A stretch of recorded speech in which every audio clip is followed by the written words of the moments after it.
Dear student, as we are going to estimate the regression by using like OLS approach और उसमें matrices को कैसे हम use करके अपनी फाइंडिंग्स कलेक्ट कर सकते हैं। इसमें मैंने आपसे शेयर किया है कि yes, if you have 3 variable case, you have 1 dependent variable and 2 independent variable, तो उससे हम किस तरह मैट्रिसेस अप्रोच में हम किस तरह एक्स ट्रांसपोज ले सकते हैं, हम एक्स की वैल्यू कैसे फाइंड कर सकते हैं, इन्वर्स कैसे ले सकते हैं, और उसकी हेल्प से आप लोगों ने beta not, beta 1 and beta 2 या बीटा 1, बीटा 2 एंड बीटा 3 की वैल्यूज़ फाइंड की हैं और उनको हम आगे फर्दर इंटरप्रेट कर सकते हैं। किस तरह इंटरप्रेट करेंगे, हम उसको जब एक्सपेंड करेंगे मॉडल को तो उसमें ये चीज़ डिटेल डिस्कशन होगी कि अगर आपका लीनियर मॉडल है,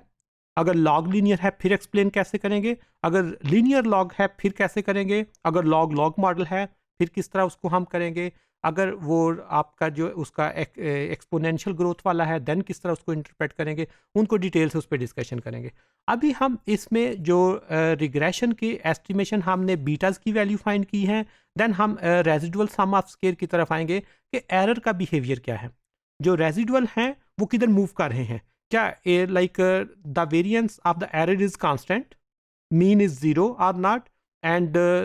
like the square of error is minimum in the model, या वेरिएशन जो है वो मिनिमम है या नहीं है। उसके लिए हमारे पास जो उसी इंफॉर्मेशन में जहाँ पे you have dependent variable and 2 independent variable, वहाँ से हमने जो सम ऑफ एरर हेड का स्क्वायर फाइंड किया था, और by using matrices approach you already have discussed about the like you had transpose into mu had, इनको मल्टीप्लाई करेंगे या और इसको आप सिंप्लीफाई करना हो तो you have the vector Y transpose into Y minus जो बीटा आपके पास वेक्टर है उसका transpose into X transpose and Y लेंगे, तो ये हमारे पास सम ऑफ एरर स्क्वायर आ जाएगा। और सम ऑफ एरर स्क्वायर जब आपके पास आता है देन आप उससे वेरिएंस फाइंड कर सकते हैं, एंड वेरिएंस इज लाइक आपका सम ऑफ एरर का स्क्वायर ले सकते हैं divided by degree of freedom which is n minus k. Here you have like n15 minus 3 is equal to 12. After the finding the values of error term,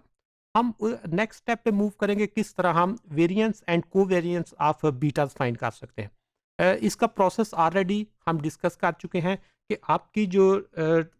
matrices approach में जो main diagonal है these are the values of your betas, कि betas का वो trend क्या है, और you have the value of beta 1, this is your beta 2 and this one is your beta 3। अब जो बाकी जो वैल्यूज हैं these are your covariances. Covariances किस तरह कि if you have dependent variable y,